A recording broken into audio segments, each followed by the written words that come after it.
Hi everyone, I'm Dr. Nusha Rathi, a microbiology faculty at PW MedEd, and huge congratulations to all the young bright minds who have cleared NEET UG and they're about to start their counseling process. Recently, there were a new notification from MCC about the counseling process. अब नया seat selection criteria start हुआ है which is the float और the freeze. So please watch the video which I have made for you to understand the changes in the counseling process, the new things which have been given in the document. We read through the document and we find out all the important things. Now another thing that you have to keep in mind about the counseling process is to bust a myth that your rank means a particular college or your marks mean a particular college. तो जब आप NEET UG के लिए तैयारी कर रहे थे तो you had an aim of a marks, ठीक है, रैंक की एम नहीं कर सकते बिकॉज सेम मार्क्स पे रैंक चेंज होती है, यू ऑल नो दिस. तो आप उस समय जब आप पढ़ रहे थे तो आपका एम था 650 प्लस 670 प्लस या जितना भी आपका एम था. Okay, you wanted to score those marks. अब वो मार्क्स आ गए हैं, अब उसके हिसाब से रैंक आई है. तो जो काउंसलिंग है वो मैटर करेगी आपकी रैंक पे, ना कि आपके मार्क्स पे, क्योंकि मार्क्स के बेसिस पे जो भी रैंक मिलनी थी वो मिल चुकी है. यू नो इट कि उसमें चेंजेस होते हैं कि बायोलॉजी में ज़्यादा मार्क्स हैं या कम मार्क्स हैं, right. It also depends upon tough paper था या ईजी पेपर था. फॉर एग्जाम्पल बायोलॉजी के मार्क्स को हमेशा प्रेफरेंस मिलती है और अगर बायोलॉजी का बहुत आसान पेपर आए तो बहुत सारे बच्चों के उसमें ज़्यादा मार्क्स आते हैं, तो रैंक्स की क्लस्टरिंग हो जाती है बहुत ज़्यादा. ओके, तो मतलब सेम मार्क्स पे बहुत सारे बच्चों को आगे पीछे की रैंक्स मिले. Now that you have the rank in your hand, अभी भी डायरेक्ट रैंक का मतलब डायरेक्ट कॉलेज नहीं है. जो काउंसलिंग होती है ये मल्टी फैक्टोरियल होती है. There are many things involved, ठीक है. आपकी डोमिसाइल, आपकी कैटेगरी, आपकी स्टेट कोटा, ये सारी चीज़ें अफेक्ट करेंगी which college you might get. Okay, so somebody on a particular rank might get AIIMS Delhi while somebody from a better rank might not get it because so many things they are factored into, they are accounted into. तो आपको जो अपनी rank analyse करनी है वो overall analyse नहीं करनी है. अपनी रैंक को आपको एनालाइज करना है with the lens of number 1 your category, number 2 your domicile. A particular rank with a Delhi domicile will get a central Delhi college compared to somebody from an all India quota. ठीक है, तो ये सारी important बातें हैं जो हम इस वीडियो में समझने वाले हैं आज. First of all we have to understand कि रैंक टू रैंक जो है वो हर साल चेंज होती है. सेम मार्क्स पे हमेशा सेम रैंक्स नहीं आती हैं. सेम मार्क्स पे लास्ट ईयर हो सकता है 1500 रैंक आई हो और इस साल सेम मार्क्स पे 2500 रैंक आई हो सकती है. So that changes every year. Paper performance matters, कौन सा सब्जेक्ट टफ था, किस में क्लस्टरिंग हुई है मार्क्स की, and same marks same rank नहीं होता. एंड काउंसलिंग जो है वो रैंक बेस्ड है, ये बात हम कर चुके हैं. So how do you have to decide कि क्या कॉलेज इक्वेशन बनने वाली है, कैसे आपको अलॉट होगी. सो एक तो आपकी ऑल इंडिया रैंक है. ऑल इंडिया रैंक से आपका स्टार्टिंग पॉइंट डिसाइड होता है, राइट. उसके बाद आती है कैटेगरी. उस कैटेगरी के से हिसाब से आपकी क्या रैंकिंग बनती है. Then the domicile. अगर स्टेट डोमिसाइल है तो of course 85% seats of that government medical college is reserve for you.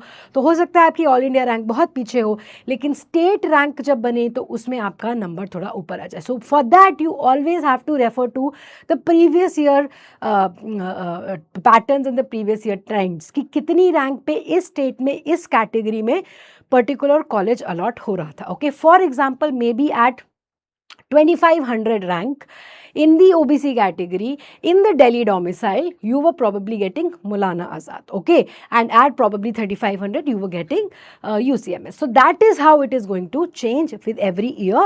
So जो previous year का pattern है उसको आपको gospel of truth मान के नहीं चलना है.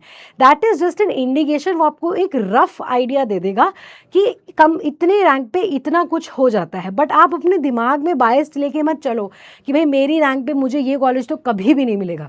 ऐसा नहीं होता है. There are multiple rounds of counsellings. फिर कुछ लोग सीटें छोड़ते हैं, ऑप्ट आउट करते हैं, मॉप तक रुकते हैं. तो अपने ड्रीम कॉलेज का जो प्रोसेस है ना उसको बस प्रीवियस ईयर रैंक्स देख के छोड़ मत देना.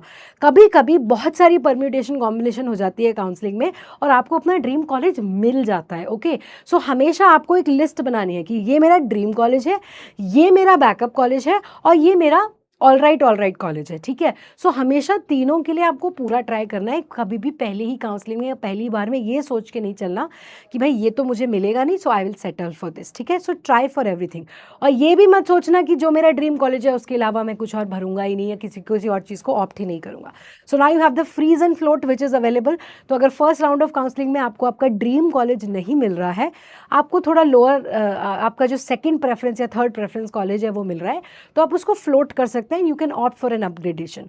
और अगर आपको लग रहा है कि ड्रीम कॉलेज मिल गया, then you can freeze it also, right. So it is multi factorial. आपको काउंसलिंग को फुल चांस देना चाहिए। प्रीवियस ईयर देख के आप बस एक असेसमेंट लगाना।